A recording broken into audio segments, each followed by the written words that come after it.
श्रोता प्रेमियों, मैं राम सागर शास्त्री आप लोगों के समक्ष रखने जा रहा हूं एक प्रसंग, विश्वामित्र और वशिष्ठ का युद्ध। देखिए, महर्षि गाध की एक पुत्री थी जिसका नाम सत्यवती था। सत्यवती बड़ी रूपवान, विदुषी और गुणवान थी। उसकी सुंदरता पर मोहित होकर एक दिन च्यवन पुत्र ऋषि को उसका हाथ मांगने के लिए महर्षि गाध के पास पहुंचे। गाध ने कहा, आपका विचार उत्तम है, परंतु मैं इस कन्या का विवाह उसी के साथ करूंगा जो मुझे 100 श्वेतांग और श्यामकर्णी घोड़े प्रदान करेगा, क्योंकि मुझे यज्ञ करने के लिए उन घोड़ों की आवश्यकता है। आज तो ऋषि को वरुण देव से 100 श्वेतांग और श्यामकर्णी घोड़े मांग लाए। अब तो ऋषि और सत्यवती का विवाह हो गया। एक दिन सत्यवती ने ऋषि से कहा, स्वामी, कोई ऐसा यज्ञ करो जिससे मेरे यहाँ और मेरी माता के यहाँ कोई संतान का जन्म हो। कि सत्यवती कहने लगी, ऐसा करो विधान, मातु सहित मेरे यहाँ हो कोई संतान। ऋषि ने यज्ञ का विधान किया। अग्निदेव ने प्रकट होकर उन्हें 2 चरु प्रदान किए। ऋषि ने दोनों चरु सत्यवती को दे दिए और यह भी बता दिया कि पहला वाला चरु तुम्हारा है और दूसरा तुम्हारी माता का है। आज तो अपना अपना चरु खा लीजिए। परंतु उन दोनों के बीच में बड़ा प्रेम था कि उन दोनों के बीच में था ऐसा अनुराग, बदल मातु ने खा लिया निज पुत्री का भाग। आज तो दोनों ने अपना अपना चरु बदल कर खा लिया। अब तो योग बल से ऋषि सब समझ गए कि जान तपोबल से गए ऋषिवर सारा हाल। पत्नी से कहने लगे, क्रोधित हो तत्काल। उन्होंने पत्नी से क्रोधित होकर कहा, तेरा पुत्र क्रोधी और भाई धर्मात्मा ज्ञानी होगा। सत्यवती प्रार्थना करने लगी। तब ऋषि ने मंत्र पढ़ते हुए कहा, जा, तेरा पुत्र ज्ञानी धर्मात्मा बलवान और क्रोधी होगा। इस प्रकार सत्यवती के गर्भ से ब्राह्मण क्षत्रिय दोनों गुणों से युक्त महर्षि जमदग्नि का जन्म हुआ और सत्यवती की माता पुरकुत्स के गर्भ से क्षत्रिय गुण से युक्त विश्वामित्र का जन्म हुआ। देखिए, वशिष्ठ जी के आश्रम पर कामधेनु की पुत्री नंदिनी रहती थी। एक बार राजा विश्वामित्र अपनी सेना के सहित वशिष्ठ जी के आश्रम पर पहुंचे। वशिष्ठ जी ने विश्वामित्र से कहा, राजन, आज रात में यहीं विश्राम करो, सुबह घर चले जाना। विश्वामित्र बोले, मैं अकेला नहीं हूं, मेरे साथ में सेना है, उसका प्रबंध करना बड़ा कठिन होगा, इसलिए मुझे जाने दो।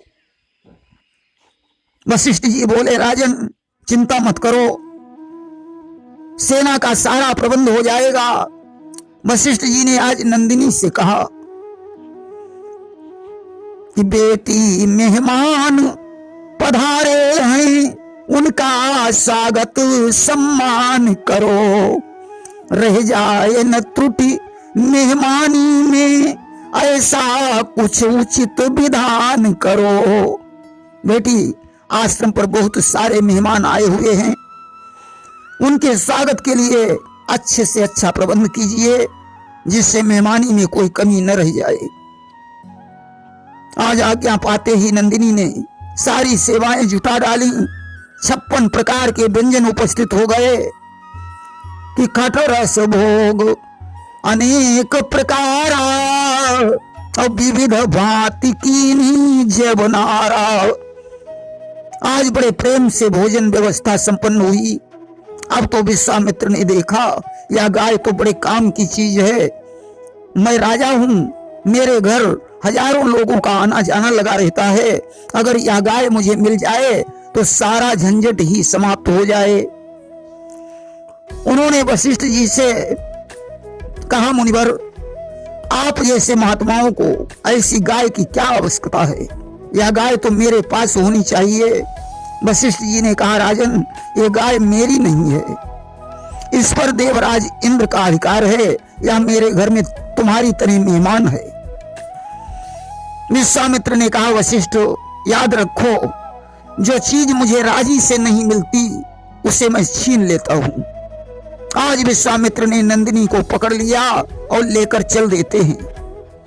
अब तो नंदिनी वशिष्ठ को देखकर डकराने लगी। वशिष्ठ ने नंदिनी से कहा, बेटी, मुझे क्षमा करना, अगर एक अतिथि को मैं श्राप देता हूं तो मुझे पाप लगेगा कि जो मैं देहूं अतिथि को शापा, तो मिटई भगति पथो ला गई पापा। इसलिए अपना फंद छुड़ाने के लिए तुम्ही को कोई उपाय करना होगा। आज नंदिनी ने अपनी माया से अनेकों योद्धाओं को उत्पन्न कर दिया, जिन्होंने विश्वामित्र की सारी सेना का विनाश कर दिया कि क्षण ही भर में कर दिया शत्रु सैन्य का नाश। धेनु नंदिनी आ गई फिर वशिष्ठ के पास। विश्वामित्र ने नंदिनी को छोड़ दिया और वापस लौट आए। अब तो विचार करने लगे कि तपस्या से बड़ा बल किसी में नहीं है,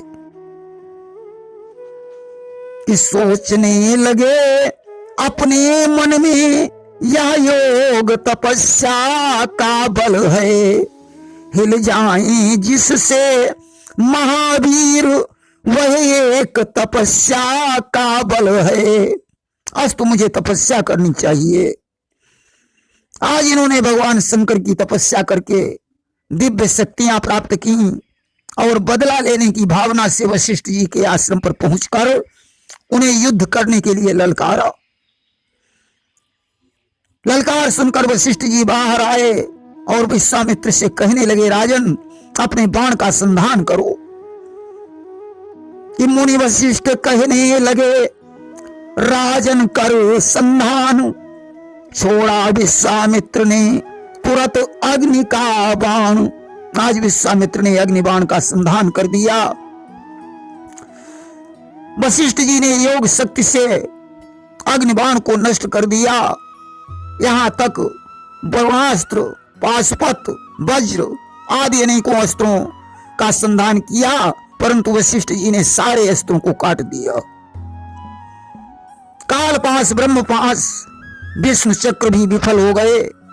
तब वशिष्ठ जी ने कहा, राजन, अब मुझे मालूम होता है कि शायद तेरी मृत्यु विधाता ने मेरे ही हाथों से लिखी है।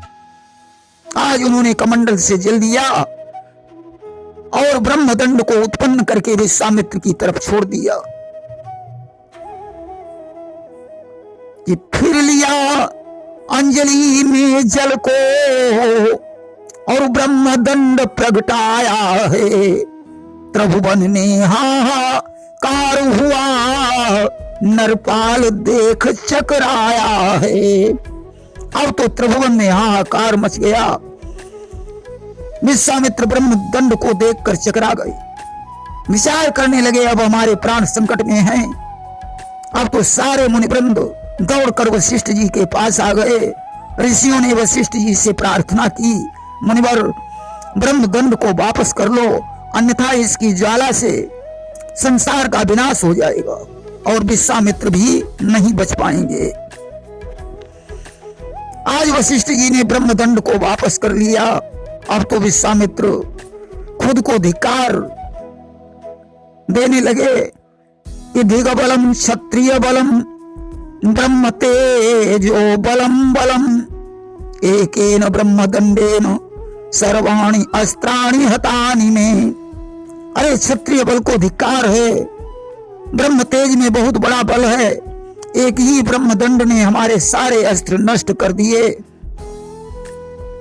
अब तो वे ब्रह्मर्षि बनने के लिए तपस्या करने लगे। अन्न का परित्याग करके कंदमूल फल खाने लगे।